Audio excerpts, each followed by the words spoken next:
Hello friends, welcome back to the new video. In this video guys, we are going to talk about how to delete fingerprint in Vivo phone. Guys, you want to delete fingerprint, so guys you can delete.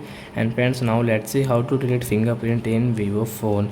In this video guys, I will show you guys how can you delete fingerprint. So friends, first of all, come in your phone setting to delete fingerprint, and guys scroll it and guys click on the security setting,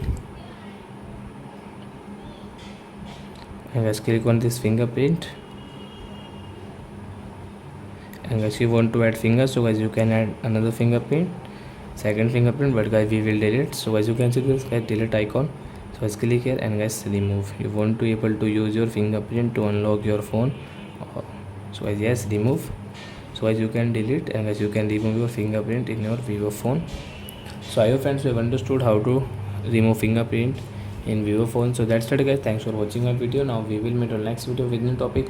Before going, please go and like my video, subscribe my channel. Bye bye friends.